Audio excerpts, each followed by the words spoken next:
Some families in one of our remote mountain communities are now facing an uncertain future as Aurora Water plans to create a reservoir right where those families currently live.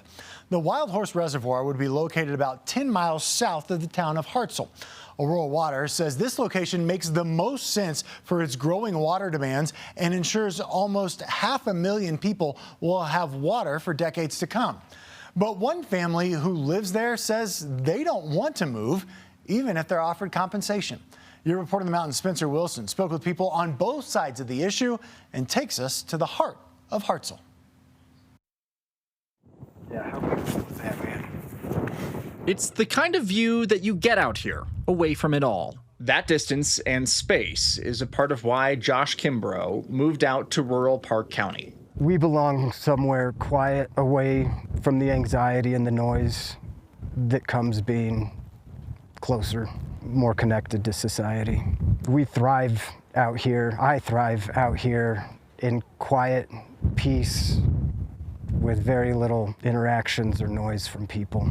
Part of that hunt for tranquility comes from Josh's time in the Army. He was honorably discharged after a few traumatic incidents serving in Iraq, like a parachute malfunction. I felt the air catch my reserve chute. I dropped my rucksack and then immediately slammed into the ground. He's also struggling with his mental health, but feels like out here with his family, he's starting to heal. Thank you.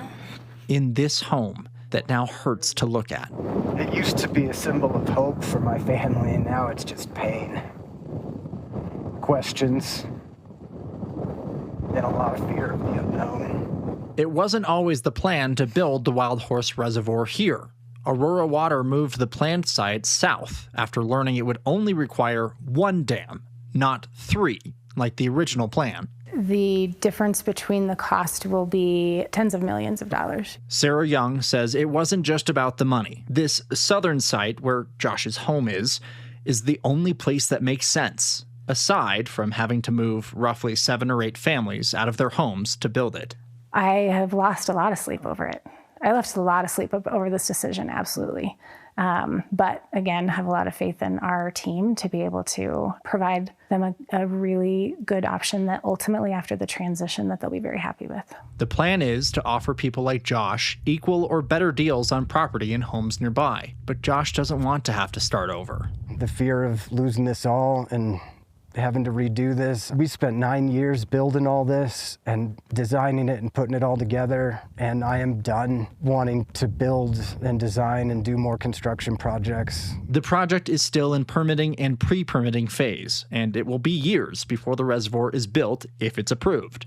But that looming future on the horizon has turned this incredible view sour. Crushing. Disbelief and fear in what our future is going to look like.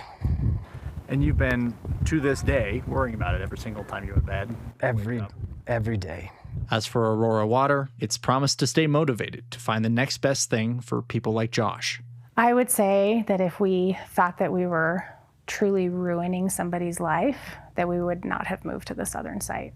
We feel very confident that we can still continue to negotiate a situation that helps them with the same kind of peace and tranquility that they were looking for. In Hartselle, Spencer Wilson, covering Colorado First. Spencer covers our mountain communities, and that means covering a lot of ground. He has traveled to Alma, Salida, Silverthorne, and Idaho Springs to cover stories recently. And he wants to cover the news in your town as well. You can send him your story ideas by calling or sending him an email.